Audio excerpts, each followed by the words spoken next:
구치소에 수감 중인 상태로 재판을 받고 있는 김건희 씨가 추석 인사 메시지를 냈습니다. 사실상 지지자들에게 보내는 옥중 메시지라는 해석입니다. 한민정 기자입니다. 윤석열 전 대통령 부인 김건희 씨가 옥중 메시지를 냈습니다. 김 씨의 법률 대리인인 유정화 변호사는 페이스북을 통해 지난 2일 접견 당시 김 씨가 한 말을 전했습니다. 김 씨는 항상 응원해 주셔서 감사하다. 편지와 응원이 아니었다면 이 긴 어두운 터널에서 버티지 못했을 것이라고 했습니다. 해당 글에는 대통령과 영부인 시절 윤 전 대통령과 김 씨의 사진도 첨부됐습니다. 현재 윤 전 대통령은 서울구치소에, 김 씨는 서울 남부구치소에 수감돼 있습니다. 이들은 각각 내란 혐의와 알선수재 등 혐의로 구속된 뒤에도 지지자들을 향한 메시지를 내왔습니다. 구속 수감돼 재판을 받고 있는 김 씨가 변호인을 통해 메시지를 낸 건 이번이 두 번째입니다. 김 씨는 지난 8월 29일 구속 기소되며 가장 어두운 밤에 달빛이 밝게 빛나듯 진실과 마음을 바라보며 이 시간을 견디겠다고 밝힌 바 있습니다. 민주당은 윤어게인을 외치는 국민의힘과 극우 세력을 향한 명절 인사라며 국민 앞에 사죄가 필요하다고 비판했습니다. 국민의힘은 따로 드릴 말씀이 없다며 당 차원에서 입장을 밝히지 않았습니다. 이런 가운데 특검은 추석 연휴가 끝난 뒤 김 씨에 대한 조사를 이어갈 것으로 보입니다. JTBC 한민정입니다. 네, 사회부 이자연 기자와 함께 조금 더 이야기해 보겠습니다. 자, 이자연 기자, 김건희 씨가 명절에 이런 메시지를 낸 건 처음인 거죠? 네, 지난 8월 29일에 구속 기소되면서 입장 낸 것 이후로 메시지로는 두 번째고요. 말씀하신 대로 명절 인사로는 처음입니다. 네. 그런데 윤석열 전 대통령 같은 경우에도 지난 설 연휴에 옥중 메시지를 낸 바가 있습니다.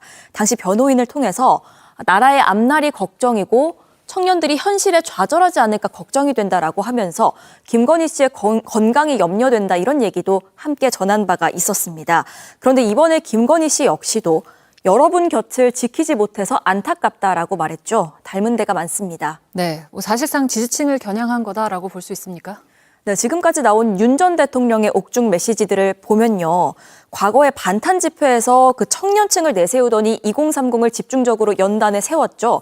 그런 직후의 메시지에서 저렇게 청년이 등장했습니다.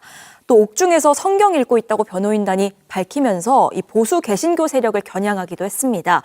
그런데 이번 김건희 씨의 메시지 역시 저렇게 여러분을 언급하면서요. 지지층 결집을 위한 목적으로 보입니다. 네, 근데 뭐 김건희 씨는 피고인 신분인 거잖아요. 네, 맞습니다. 윤석열 전 대통령 같은 경우엔 지난 설 당시에는 직무 정지된 상태의 현직 대통령이었지만 지금은 전직이 됐죠. 김건희 씨 역시도 그러면서 현재로서는 아무런 직이 없는 전 영부인 신분입니다. 그런 동시에 특검으로부터 구속 기소가 된 피고인 신분이기도 합니다. 현재 도이치모터스 주가 조작 또 금품 수수 의혹 등으로 재판에 넘겨져 있는 상태입니다. 이런 상황에서 어두운 터널을 버티고 있다. 이런 메시지를 내는 것 자체가 동정 심리를 부추기면서 여론을 갈라치게 하려는 것 아니냐. 이런 지적이 나올 수밖에 없습니다. 네, 그리고 김건희 특검은 조사할 게 여러 남아 있는 거죠?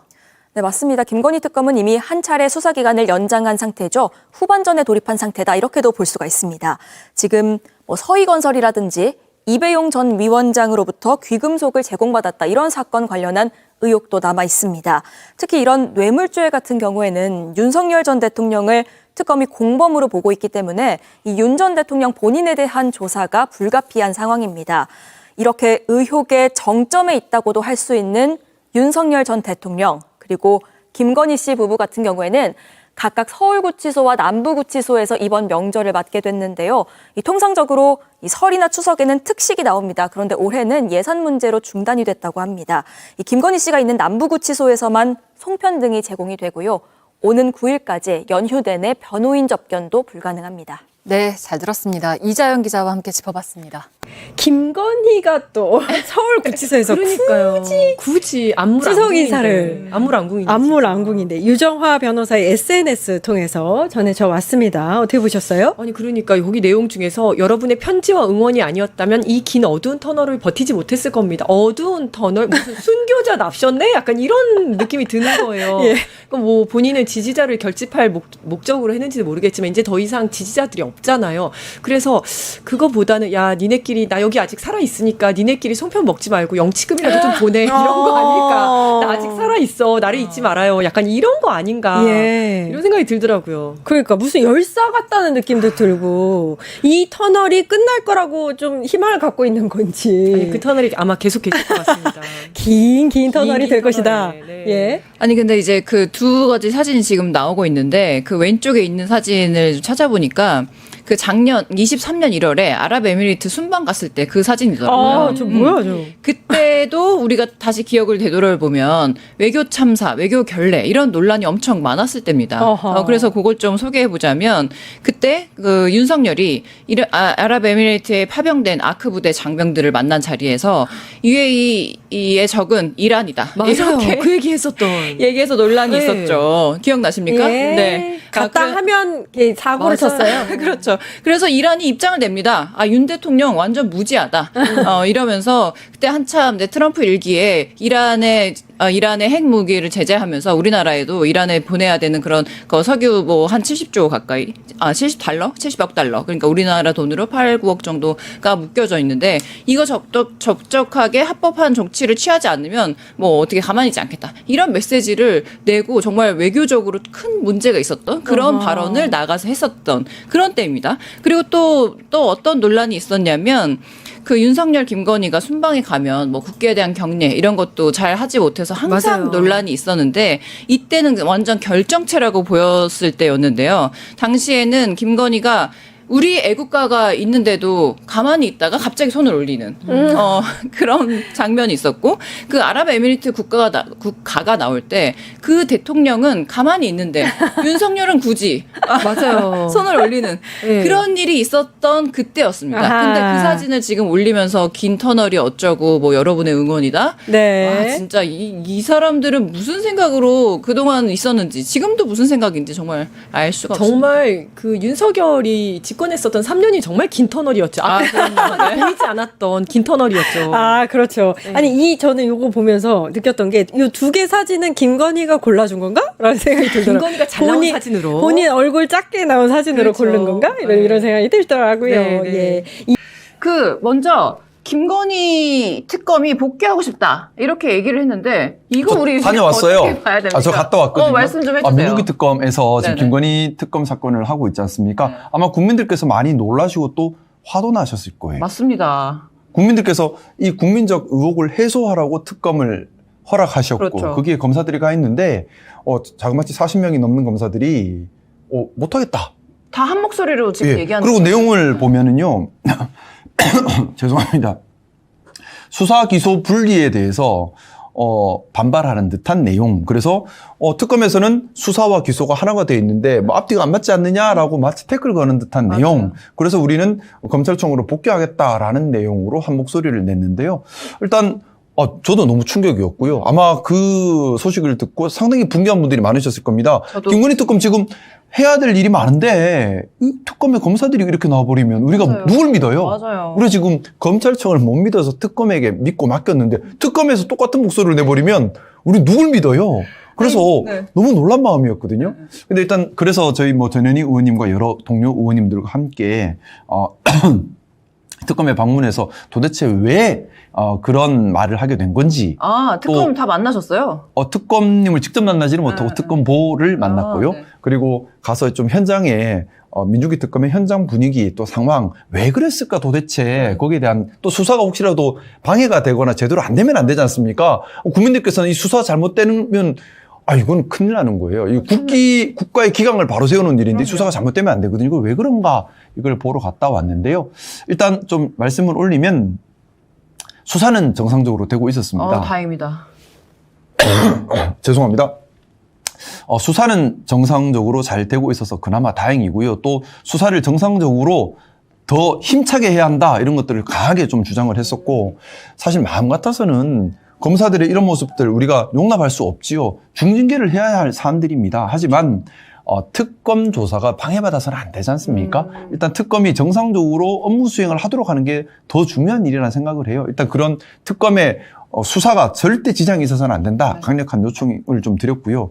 근데 좀 내부에 얘기를 여러 루트를 통해서 좀 취합을 해보면 검사 특검에 파견 나가 있는 검사들이 정말 뭐 화가 나서 그렇다라기보다는 검찰 조직에서 특검에 파견 나가 있는 검사들을 좀 배신자 취급하는 게 있는가 같습니다. 그러면서 여기 특검에 파견 나와 있는 검사들이 입장이 자기들이 좀 곤란한 거예요.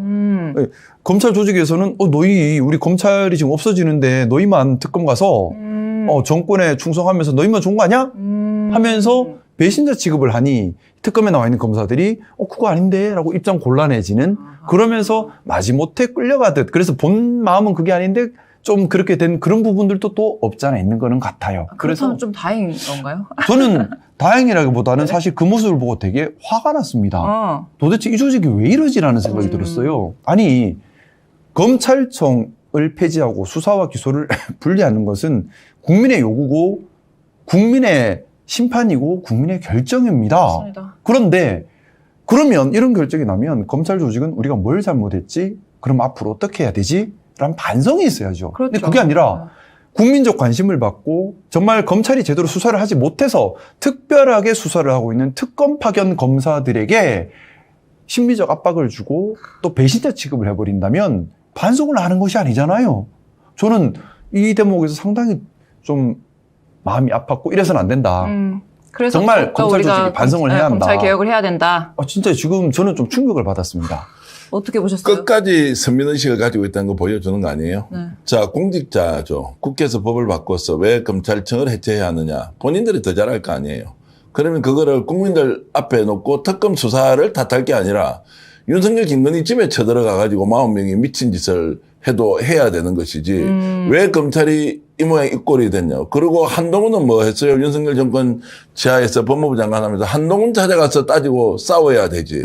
아니면 지금 신흥석 검사장을 찾아가서 남부지검에서 수사 조작하고 감봉띠 훼손했던 그자들을 상대로 선배들을 찾아가서 자기들이 집단 행동을 해야 되지. 무슨 이런 말도 안 되는 공직에서 입법권을 가지고 국회에서 국민적인 바람을 받들어서 하고 있는 데서 집단 항명을 했다. 자, 경찰이 만약 이런 일을 했다. 검경 수사권 조정하는데 일부 경찰 일부 집단이 공직으로 파견 나가서 발령이 났는데 거기에 나가 있는 경찰 공무원 40명이 집단적으로 하면서 나 다시 돌아가겠다라고 하면 어떻게 하겠어요? 그러면 검사들이기 때문에 이제 우리는 봐줘야 됩니까? 검사들이기 때문에 봐준다는 것은 거꾸로 얘기하면 검사의 저런 특수성을 우리가 인정하는 것. 검사는 서민의식 가지고 국민을 지배해도 된다는 걸 동의한다는 겁니까? 이제 이런 질문을 저는 자연스럽게 던져야 한다고 보고요.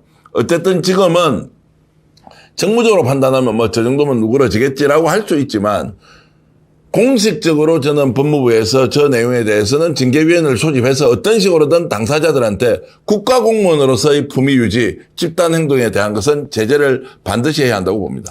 사실은 이게 거의 형사처벌도 이루어질 수도 있는 사실 중대한 그럼요. 공무원으로서의 의무 위반 행위입니다. 집단 항명이에요. 그런 어느 내용을 공무원도 보면 이렇게 조직적으로 반발하지 않습니다. 그리고 이 40분의 검사님들이 쓰신 성명서를 보면요. 네. 특검에게 입장을 표명하라. 즉 수사 기소 맞아요. 분리에 대해서 옳지 않다라는 입장을 표명하라는 요구가 있습니다. 이게 과연 할 수 있는 일인가요? 하급자가 상급자에게 국민이 결단한 것에 대해서 반대 입장을 표명하라라고 요청을 하는 것, 저는 있을 수 없는 일이라 생각합니다. 정말 이건 정말 너무나 충격적인 부분이고 검찰 개혁에 관한 좀 본질적인 부분에 대해서 한 번 더 생각하게 해요. 사실은 이런 일들을 접하면서 좀 머리가 저는 상당히 복잡합니다. 뭐냐면 검찰 개혁이 크게 보면 수사 개혁이거든요. 수사 개혁의 귀결점은 국민들께서 느끼시기에 공정한 수사, 불편함 없는 수사, 또 효율적인 수사가 되도록 해야 되는 겁니다. 그것 때문에 사실은 제가 요즘 관심 많이 기울였던 것이 아무래도 검찰청이 폐지되고 그러면 상대적으로 경찰의 수사권이 더 강화될 수밖에 없는데 그래서 제가 경찰이 민주경찰이 되어야 돼요. 더더욱. 그래서 제가 오늘 같은 경우도 제가 민주경찰을 독려하기 위한 간담회를 열고 뭐냐 하면 경찰 조직이 경찰 지휘관의 지시에 따라서 수사경찰들이 딸려가는 것이 아니라 수사경찰들이 지시가 잘못됐을 때는 저항할 수 있고 독립적으로 수사할 수 있도록 그런 체계를 만드는 것도 중요하거든요. 사실은 그래서 이 수사권을 개혁한다. 검찰개혁이라는 건 크게 보면 수사권 개혁이니까요. 이건 경찰 조직이 더 공정해가지고 효율적으로 기능하고 또 검찰이 너무 이렇게 선민의식으로 함부로 모든 걸 독점하는 걸 막고 이렇게 복합적으로 이루어져야 돼요. 우리 갈 길이 많고 할 일이 많은데 근데 검찰에서 이렇게 반성을 안 하고 계속 이렇게 나가버리면 너무 할 일이 많아지는 거예요. 그럼요. 할 일도 저는 많아지고.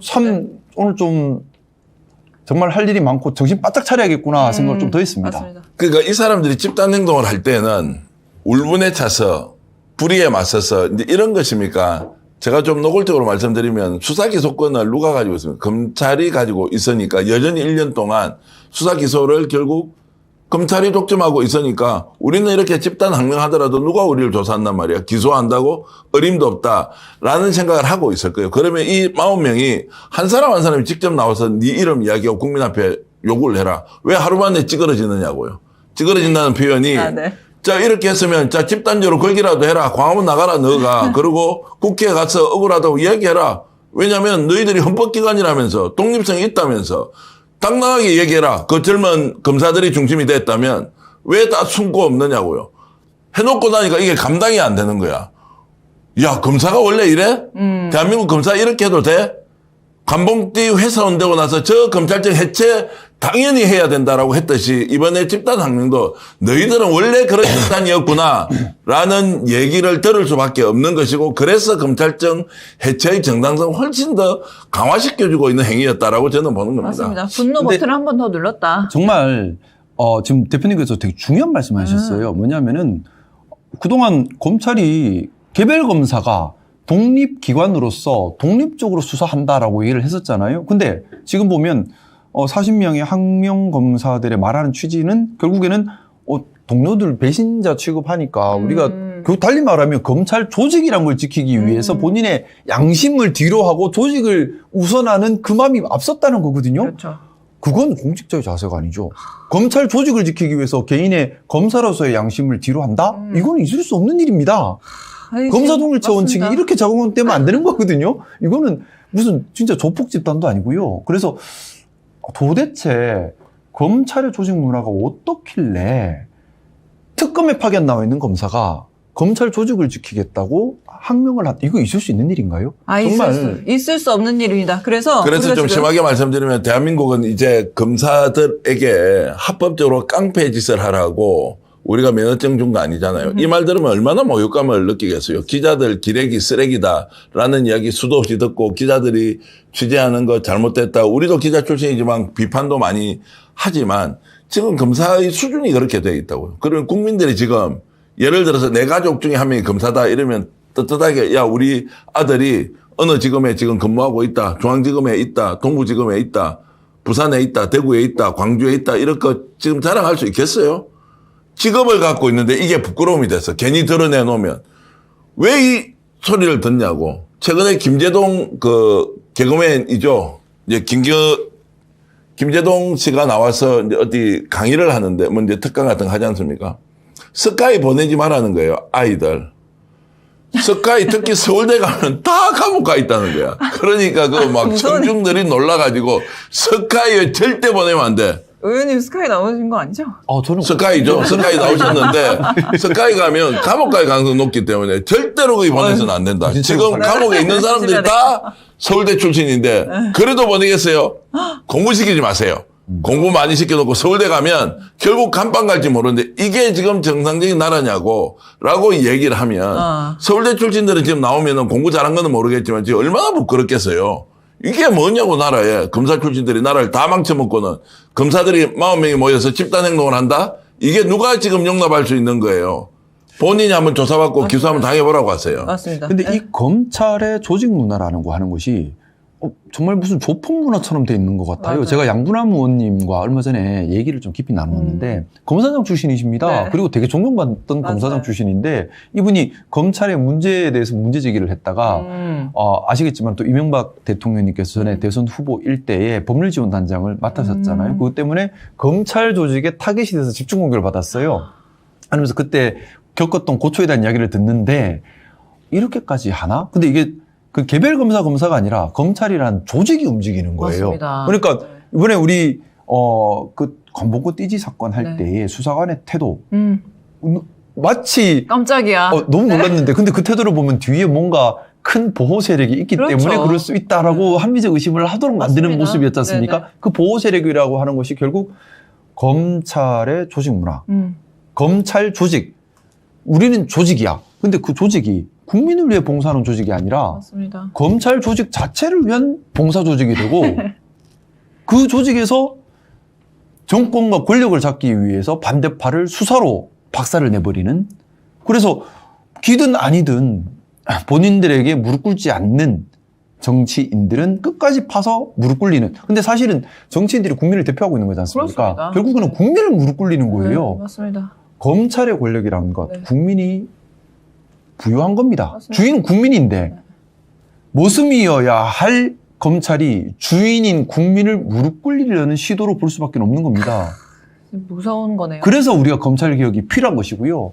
근데 이 개혁이 쉽지 않구나. 정말 쉽지 않구나. 어떻게 특검 파견 검사가 맞습니다. 그래서 그 독점적으로 수사권, 기소권을 다 가지고 있었던 그 검찰 조직에 이것을 분리하자라고 지금 이야기를 하고 정부조직법을 통과했는데, 그래서 지금 김건희 특검도 시간이 얼마 남지 않지 않았습니까? 지금 하루하루가 아까운 시간이에요. 그러니까요. 그리고 특히 김건희 특검은 할 하도 봐도 일이 끝이 너무 없어요. 많고, 네, 이 별건 수사, 여러 수사가들이 지금 줄줄이 나오는 이 와중에, 그럼 김건희 특검은 어떻게 되고 있는지, 어제 제가 우리 앞에 이야기를 한 5분 정도 하고 끝내려고 했는데 너무 길어져서. 아니 뭐 길어져도 굉장히 재밌으니까 저도 한 말씀만 더 보태면 아, 그러시죠. 사실 검사된 사람들이 뭐 사법고시 했을 수도 있고 요즘은 뭐 저 로스쿨 출신들도 이제 검사가 되고 이렇게 하지만 공부 굉장히 열심히 하는 사람들 아니에요. 그래도 시험 한 번으로 그렇게 평생 고난을 누린다는 게 그러니까 이상하죠. 제가 말씀드리고 싶은 거는 공부 열심히 했고 남보다 더 노력 많이 했고 어려운 관문을 통과한 것 인정한다는 것인데 네네. 그 어려운 관문을 통과한 사람들이 어떤 자세를 가지고 있어야 하는 거를 제가 좀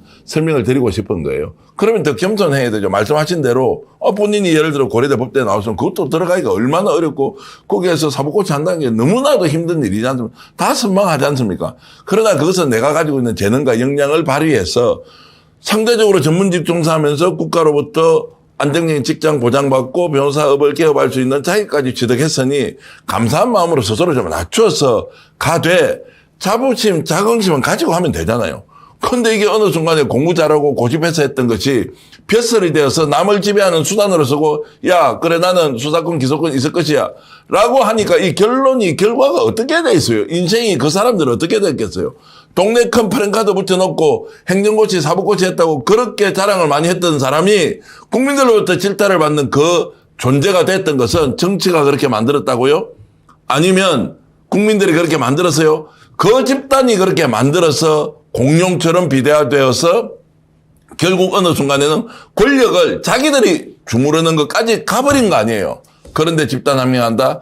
용납할 수 있겠습니까? 공부 잘한 것은 잘한 것이고 충분히 높이 인정한다. 그러나 지금 이 상황은 그것 때문에 그들이 고개 빳빳하게 쳐들고 국민들 앞에서 저렇게 난동 피울 일 아니다라는 말씀을 한 번 더 드립니다. 진짜 너무나 화나는 장면이고요. 국민이 주인이라는 걸 잊어버린 겁니다. 권력이라는 것, 국민이 국민께 봉사하라고 국민이 부여하신 겁니다. 근데 마치 국민이 위해 군림할 수 있는 특권인 것처럼, 그런 신분인 것처럼 착각하면 절대 안 되죠. 이런 경우 어떤 권력이든 국민 위해 군림하려는 권력은요, 국민들께서 주인으로서 그건 아니다라고 반드시 바로잡아야 합니다. 근데 지금 그러면 법무장관이 지금 이 집단 항명을 한 요 검사들에 대해서 발본 세 건에서 처벌을 해야 된다. 이런 목소리가 지금 많지 않습니까? 그거에 대해서는 어떻게 생각하세요? 저도 정성호 장관님께 같은 취지의 요청을 드렸습니다. 뭐냐 하면은 이게 가볍게 넘어갈 문제가 아니다. 왜냐하면 첫 번째는 집단 항명이고요. 두 번째는 상급자에게 의무 없는 일을 강요했다. 그 강요한 내용도 수사기소 분리에 대해서 실질적으로 옳지 않다라는 취지의 의견을 표명해달라는 그런 그렇죠. 내용으로 말도 안 보입니다. 되는 얘기죠. 이게 공무원에서 하급자가 할 일도 아니고요. 그 내용도 또 국민의 의지에 반하는 거예요. 맞습니다. 있을 수 없는 일인데 일단은 장관님께서 이 부분에 대해서 아마 수사 진행과 여러 가지를 검토해서 진행하실 부분이긴 하지만은 일단 저는 장관님께서 이 부분에 대해서 가볍게 넘겨서는 안 된다. 없는 일로 넘겨서는 안 된다라는 생각이고요. 분명히 기강을 세울 건 세워야 합니다. 아니 근데 왜냐면 지금 특검 기간이 얼마 남지 않았으니까 그럼 가고 싶은 사람 가서 너희가 한 일에 대해서 처벌을 받아라. 그리고 특검에 다시 합류하고 싶은 검사들은 다시 파견 보내달라. 이렇게 다시 지금 특검을 꾸릴 수도 없는 일단 지금 이제 그 김건희 특검에 가 있는 검사님들이 지금은 다시 아차차 하는 생각을 좀 하나 봐요. 수사 열심히 하겠다라는 입장인 것 같습니다. 사실 참 이 수사 급한데 시간도 맞아. 없고요. 왜냐면 시간 제한이 있거든요, 지금. 수사할 건 태산처럼 맞고 시간도 급한데 수사를 해야 될 제일 중요한 특검 검사들이 이렇게 말도 안 되는 행동을 하니. 지금 왜냐면 김건희 특검에서 이렇게 성명을 내면 뭐 윤석열 특검 아니면 최병 특검 거기에서도 같이 들고 일어나서 동조를 하기를 바랬었는데 사실 그렇지 않았어요. 아니, 제정신 차리고 있는 사람이 누가 그걸 합니까? 뭐 개인적으로 술자리에서 친구 간에 또는 뭐 개인적으로 SNS 이런저런 글을 올릴 수 있는 정도야 정말로 이제 의견 표현을 자유롭게 할 수 있다는 것인데 이거는 이제 말이 안 되는 결론이 날 테고 실제로 이재명 대통령에 대한 지지율, 민주당의 지지율이 뭐 떨어진다. 지금 현재 뭔가 좀 이런저런 불편한 상황들이 있는 거 아니냐라고 했을 때 자, 이 문제를 처리하는 방식이 법적, 제도적 절차와 과정을 통해서 징계를 하자라고 하는 것이 탄압이나 보복이 될 것이냐. 아니면 그걸 하지 않고 허지부지하게 대충 넘어가면서 야, 그 뭐 검사들이 이렇게 반발할 수 있지. 뭐 더 이상 그렇게 하지 않는다고 하니 봐주고 넘어가자. 어떤 게 도움이 되겠습니까? 그러니까 사실 저는 의료개혁 문제가 좀 오버랩 돼 보이더라고요. 우리가 의료개혁을 아직도 못하고 있고 또 그들이 그렇게 큰 목소리를 내서 계속 굴복하지 않았습니까? 근데 지금 검찰도 마찬가지인 게 이렇게 집단 항명을 낸다고 해서 아 그래 그럼 검사가 지금 뭐 특검 수사를 하고 있으니까 어쩔 수 없이 좀 봐줘야지 하고 넘어간다면 앞으로 이런 일이 계속 발생하지 않으리라는 법은 없죠. 제가 과감하게 말씀드리면 지지율이 떨어지더라도 아닌 건 아니라고 가야 돼요. 맞습니다. 그러면 대한민국의 모든 정부 조직 개편을 비롯한 다른 상황에서 이제 선례를 남겨서 집단 반발 다 할 수 있다. 그러면 차라리 노조를 통해서 공무원 조직들 직접 다 있지 않습니까? 그런 데서는 의견을 낼 수 있는 거. 왜냐하면 전체 의견을 내는 건 맞는데 특정 직군의 소속되어 있는 이 사람이 집단도 아니에요. 특정 소수가 특정 그 업무에 파견되는 자들이 집단적인 행동을 하는 것을 다 그러면은 이렇게 내버려 줄 것이냐. 이제 이 문제는 지지율과 관계없이 원칙대로 저는 처리해야 한다고 봅니다. 모든 개혁은 기득권의 저항에 직면할 수밖에 없습니다. 맞습니다. 그래서 개혁이라고 하는 것은 기득권을 극복해가는 과정입니다. 물론 개혁의 방향성이 맞는지 부작용은 없는지 얼마나 더 결론적으로 국민들께 더 도움이 되는 건지에 대한 면밀한 검증 또 여러 가지 의견 청취는 반드시 필요합니다. 하지만 기득권으로 보이는 자들이 결론적으로 국민들께 해가 되는 방향으로 목리를 부릴 때는요. 강하게 밀어붙여야 되는 겁니다. 지금 검찰개혁 모르겠습니다. 저는 이번에 특검 파견 검사들이 집단행동했다라는 점에서 저는 상당한 충격을 받았어요. 이건 있을 수 없는 일입니다. 그래서 무슨 이제 이유로도 정당화 될 수 없어요. 이게 이제 정무적으로 풀리려면 이제 이런 거예요. 자, 정부에서는 당연히 그 공직자들의 집단 행동에 대해서 처벌을 하는 이제 과정 절차를 밟는 것이고 두 번째 국힘이 지금 이제 와서 자, 봐라. 이거 집단 반발하도록 정부적 개편 잘못됐다 정치적으로 공격하잖아요. 그럼 이 사람들을 오히려 표본처럼 더 강력하게 저는 징계를 해야 된다 생각하고 다만 예외가 이 사람들이 뭔가 이제 불이익을 받게 된 거예요. 그 상황에서 협치라는 이름으로 국회에서 야, 이 정도 하는 것은 좀 과하니까 정부에서 하는 게 맞다. 그러나 이런 것들이 좀 사회 갈등의 요소가 있으니까 여기에 대해서는 특별하게 선처를 해줄 수 있는 거 아니냐라는 만약에 정치적 요구가 있잖아요. 이제 이것은 정치가 저는 풀어나갈 문제이지 이 자체만을 놓고 정부에서 알아서 봐주는 쪽으로 간다? 이것은 저는 말이 안 된다고 봅니다. 근데 이제 말씀을 듣다 보면 당연히 징계도 해야 되고 이것은 말도 안 되는 일이고 그리고 왜 특검을 하게 됐습니까? 아까 말씀하셨던 것처럼 지금까지 검찰이 잘했으면 잘 못해서 그런 거예요. 특검으로도 올 일이 없었는데 지금 이렇게까지 왔는데도 불구하고 여기에서 항명을 낸다? 이건 있을 수가 없는 일이고 본인들이 본분을 잊어버린 겁니다. 그렇죠. 특검 검사예요. 특검 검사지 본인들이 무슨 검찰청 맞습니다. 그걸 그래서 처벌을 해야 된다고 많은 국민들이 생각하다가도 근데 어떻게 김건희 수사 이렇게 아직도 많이 남아있고 그리고 내란 특검 이거 얼마나 중요한 겁니까? 진짜 대한민국의 역사와 근본을 바로 세우는 아주 중요한 일인데 이 검사들이 특검에 와가지고 이렇게 자꾸 반발하고 그런데 또 정부에서 아니면 뭐 법무부에서 징계하고 그럼 또 더 반발하고 그럼 또 수사가 늦어지고 그럼 웃는 자는 바로 누굽니까? 윤석열 김건희가 아니냐라고 우려하시는 부분에 대해서는 우리가 어떻게 우려를 해소해야 되는지도 한번 말씀. 뭐 저는 답이 있습니다. 뭐 네. 말씀하신 그 과정으로 우리가 볼 수도 있지만 국회가 왜 있습니까? 그 특검 기한 연장하면 되죠. 아니 검사들이 반발해서 수사를 못했다라고 하면 그 특검 연장에 완벽한 사유가 되는 거 아닌가요? 그게 하나가 있고 두 번째는 대한민국 검사들만 수사합니까? 유능한 경찰 수사관들은 없습니까? 바깥에서 변호사로 개업하고 있는 검사 출신 변호사 없습니까? 아니 또 검사 출신 아니라도 변호사 중에서도 충분히 일을 잘할 수 있는 사람들이 많이 있죠. 꼭 데리고 들어와서 하는 거죠. 시간이 좀 걸리겠죠. 민중이 특검 마음먹으면 그걸 못하겠어요? 그러면 진짜 일개 검사가 자기가 이런 전체 그림을 놓고 부분을 지가 퍼즐 맞추긴 할지 몰라도 전체 그림은 누가 그려요? 특별검사가 그리고 특별검사부가 파트별로 나누어져 있는데 거기에서 업무를 보고 있는 그러면 40명의 검사가 없기 때문에 수사가 진행 안 된다? 그러면 차라리 빼고 하는 게 더 나을 수도 있다. 그걸 겁먹고 그러면은 기능적으로 이 사람이 없으면 일이 안 된다. 라고 하면 누구든지 나와가지고 다 집단 항명하라고 공무원들. 일하기 싫어서 죽는 사람들 있는데 그럼 해수부도 나와서 집단 항명하라고. 왜 그 부산으로 해수부를 옮기냐고요. 그 얼마나 애들, 가족들, 생계 문제, 당장 삶의 터전이 바뀌는 이 문제는 보통 문제가 아닌데 그 사람들은 이제 어떻게 할 거예요? 그럼 거기도 집단 항명하고 정부 못 따르겠다. 왜 우리를 가도록 우리만 희생되느냐. 그렇게 하지 않잖아요. 그렇죠. 그런 상황들을 여러 가지 고려했을 때 지금 이 문제는 대안이 없어서가 아니라 징계는 징계대로 가고 수사는 수사대로 가는 방법. 그리고 말씀하신 것처럼 그 사람들이 지금 이거 큰일 났다 잘못했다라는 생각이 있다면서요. 그러면 정상 참작은 좀 해주면 될 거 아니에요. 저는 대표님 말씀에 완벽하게 공감하는데요. 네. 특히 이번에 항명 사태가 벌어진 특검은 김건희 특검인데요.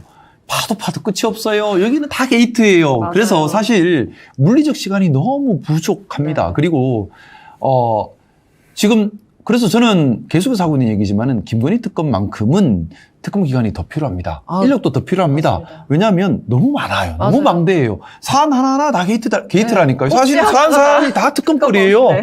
이 엄청난 일을.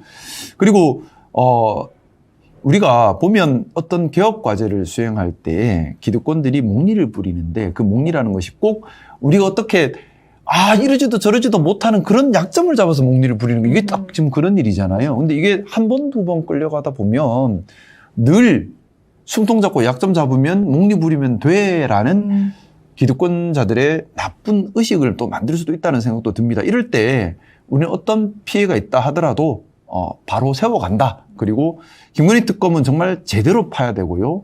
저는 시간의 구애를 받기보다는 정확하게 발본색원하는 게 더 중요한 게 특히 김건희 특검이라고 생각합니다. 왜냐하면 여기가 부패의 온상이고 부패의 고리고 결국 내란까지 갔던 것이 자신들의 이런 사리사욕 부패 때문이었지 않습니까? 이것을 숨기기 위해서. 그렇죠. 이거 아무도- 어떻게 보면 제일 본산이라고 생각해요. 네.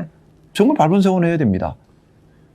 이런 도둑놈들이 어디 있어요? 내가 요즘 국힘 보면 좀 답답하기도 하고 한편으로는 좀 정말 욕이 아깝다는 생각이 양심이 드는 거는 없죠. 아니 이게 예를 들어 편파 수사다. 수사 자체가 왜곡이 되었다. 특징인을 죽이려고 한다. 이런 게 아니고 자기들도 사람 똑같은 사람 눈 뜨고 볼 거 아니에요. 그렇죠. 이 범죄 사실 하나하나를 보라고. 이게 상상이 됩니까? 대통령 배우자가 했던 그 일들을 다 한번 나열해서 보라고. 무슨 대통령 배우자가 뭐가 필요하다고 반클라프만 그것도 지금 드러난 것은 빙산의 일각이고 명품백을 받고 그 명품백도 팔수록 계속 나올 거예요. 아니 모든 것에서 그게 다 드러나는데 야 이거 편파 수사야 이거 왜곡 수사야 이따위 소리 할 수 있냐고요. 반성을 안 하고. 사람들이 양심이 있으면 내용을 보고 그래 설명을 해야 될 거 아니에요. 우리 시청자분들께서 왜 이렇게 화를 내나 생각하실 수 있는데 아니, 화가 이거는 납니다. 화내야 될 일 네. 맞습니다. 화가 이거는 안 날 수가 없어요. 제가 원래 평소에 화를 잘 안 내요. 그러십니까? 늙고 사는데 네. 화를 잘 안 내요. 네. 근데 이거는 화를 내야 될 그럼요. 일입니다. 네네. 이건 정말 화를 내야 될 일이에요. 아니 근데 국민의힘도 지금 특검이 밝히는 그런 내용들을 보면 뭐 통일교 관련해서 아니면 뭐 권성동 의원이 뭘 받았다던가 아니면 공천 관련해서 지금 김정재 의원 이름도 계속 나오는 것인데 이게 사안이 이러면 안 된다라기보다 본인들도 예전부터 꾸준히 요 아주 의혹적인 부분에 대해서 깊숙이 개입을 해왔기 때문에 지금 더 말을 세게 못하는 거 아닙니까? 자, 충격받지 마세요. 제가 이야기 하나 해드릴게요. 국힘 쪽은요. 우리만 먹었느냐. 너희들도 똑같이 먹고 있는데 왜 우리가 먹은 것만 이렇게 따지느냐. 너희가 어딥니까 지금? 예를 들어서 민주당이나 제가 요즘 이제 국힘 쪽의 분위기, 민주당 쪽의 의원들을 비교적 알고 또 국힘 쪽의 의원들도 이렇게 만나야 하지 않습니까? 근본적으로 인식의 차이가 있어요. 자기들 해먹는 만큼 다 해먹고 있다고 생각하는 거예요. 근데 완전히 달라요. 해먹는 규모가 다르고요. 네. 두 번째 해먹는 뭐라 그럽니까? 해먹는 대상이 완전히 다르고요. 아, 이게 크게 착각하고 있구나. 그래서 권성동 구속될 때도 국힘에서 반응을 안 보이잖아요. 네. 이것이 진짜 정치 단화로 생각하는 것은 너희들도 해먹는데 우리 것만 해먹는 걸 왜 이렇게 따지고 떴느냐. 정권이 바뀌니까 우리 죽이려고 하는 거 아니냐. 이렇게 생각하고 있어서 충격이라는 표현을 썼고 지금도 그런 인식하에 있어요. 근데 내가 걸리기만 한 거다. 니네도 다 그렇죠. 똑같이 민주당 한번 생각해 보세요. 국물도 없어요. 제가 정말 피레미 같은 일, 이런 것들은 이런저런 이제 인사에 개입한다거나 이런 거 있지 않습니까? 규모도 다르고 범죄의 수법이 달라요. 그리고 여기는 기소가 안 되지 않습니까? 웬만하면 같은 편인데 더 심하게 하면 사법부도 자기 편이지. 검사 자기 편이 근본적으로 보수 쪽하고 가까운데 안 걸린다고 생각하니까 이게 완전히 집단적으로 자기들은 봐줄 수 있는 구조가 있는데 인식은 뭐냐? 민주당도 똑같이 해먹을 건데 들키지 않을 뿐이다 라는 방식으로 생각하니까 이게 지금 이해가 안 되고 제가 아까 비판했던 이런 부분에 대해서 실질적으로 우리가 잘못됐다라고 반성을 하지 않는 거죠. 제가 그래서 김건희 특검이 중요하고 기간 연장도 필요하고 수사 인력도 보강해야 된다고 하는 겁니다. 뭐냐면 내란 특검이나 최상병 특검 같은 경우는 단일 사건 중심이에요. 그런데 김건희 특검은 대표님이 말씀하셨던 것처럼 본질적인 부패 카르텔을 건드리는 거거든요. 맞습니다. 부패 카르텔의 본질을 건드리는 거예요. 그래서 지금 권성동 구속, 그것도 한학자 구속이 다 김건희 특검에서 하고 있는 겁니다. 맞습니다. 김건희 특검이 그래서 저는 그래서 김건희 특검이 제일 중요하다. 왜냐면 이게 본체다. 그리고 이걸 발본색원해야 대한민국이 건강해진다 얘기를 하는 겁니다. 여기가 부패 카르텔을 지금 조사하는 거예요. 부패 카르텔을 조사하는 특검 검사들이 이런 항명을 한다는 건 있을 수 없는 일이죠. 그래서 화가 나는 겁니다. 영남 지방에 가면 5억에서 10억, 많게는 20억 정도 이렇게 이제 보스턴백 같은 데 넣고 돈을 갖다 준다 만다. 그리고 이번에 이제 이철규하고 김정재 의원이 대화하는 과정에서 뭐 이런 점이 나왔잖아요. 기본적으로 5억은 든다. 아무것도 아닌데 그냥 그렇다. 지금 경북 어느 지역에 가면 5억이 뭐 하는데 5억이 들어요? 공천 받는데 최소 드는 게 5억이 아니고 군수 하나는 20억씩 드는데 그걸 그 비슷한 지역 아니십니까? 거기 그런 일이. 그 정도예요? 와. 라고 김정재 의원이 본인이 그렇게 얘기해요? 대도시는 좀 이제 다를 수도 있겠죠. 어쨌든 그런데 이게 이제 민주당의 정서로 보면 있을 수가 없죠. 보통 기초의원, 광역의원, 기초단체장, 국회의원 이렇게 이제 고소하게 대체로 돼 있는데 거기서 줄 돈이 어디 있으면 굳이 난 어떻게 공천 받았지? 난 돈 하나도 안 썼는데. 굳이 이제 돈이 필요하다면 조직 관리하는데 그다음에 홍보 같은 거 해도 마케팅 해야 되고 근데 이런 데 이제 필수 비용들이 드는 것 때문에 쩔쩔쩔 맨다고 계시죠. 근데 그렇게 돈으로 공천되면 정말 나쁜 게 돈 썼으면 돈 벌려고 할 거 아닙니까? 그럼요. 그러니까 다 지방에 그럼 다 부패 고리가 거기서 그러니까 김건희 특검은 정말 수사 인력 보강해야 되고요. 기간 연장해서요. 끝까지 파야 돼요. 맞습니다. 끝까지 파서 이 부패 카르텔을 다 드러내고 고쳐야지 대한민국 사회가 건강해져요. 이 부패 카르텔 때문에 결국 여기까지 온 거예요. 그래서 저는 정말 좀 김건희 특검만큼이라도 3년이면 어떻고 5년이면 어떻습니까? 발본색은 끝까지 해야 된다 생각합니다.